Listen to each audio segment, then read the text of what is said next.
Hello everyone, সবাই কেমন আছেন? আমার নতুন একটা ভিডিওয়ে সকলকে স্বাগত জানাই। আজকের সকালটা আমার কাছে খুব স্পেশাল একটা সকাল, কারণ কিছুটা আনন্দ, কিছুটা ভয় এবং কিছুটা মন খারাপ নিয়ে কিন্তু আজকের সকালটা হয়েছিল। বুঝতে পারছিলাম না যে কী ঘটতে চলেছে, কারণ আজ কয়েক মাস ধরে আমি অপেক্ষা করছিলাম আমার মেয়েকে নাকটা ফোটানোর জন্য।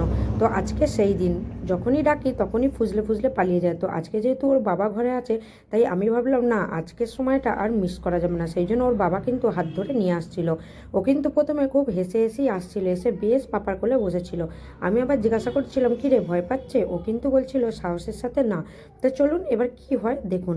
আর এদিকে দেখুন না, নাপিত দিদি ঠিক ছুঁচ সুতো নিয়ে এসে হাজির। তো যেই না ছুঁচটা দেখেছে, ও কিন্তু ভয়ে গুটিয়ে গিয়েছিল।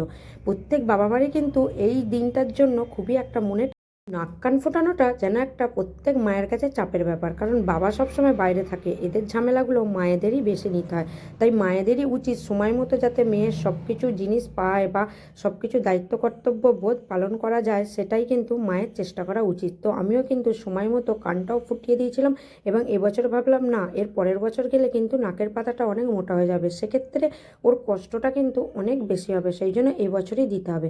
আজ 1 মাস ধরে আমি চেষ্টা করছিলাম, কিন্তু অ্যাট লাস্ট সেই দিনটা আজকে সম্পন্ন হলো। আর দেখুন না, যেই না ফুটিয়ে দিয়েছে, এবার মাকে চাই, মা ছাড়া আর ও কিচ্ছু চেনে না। তো এমনি সময় হয়তো ও আমার কাছে অতটা থাকে না, ওরা একটু বাবা ভক্ত, ওদের বাবার কাছেই ওরা বেশি থাকে।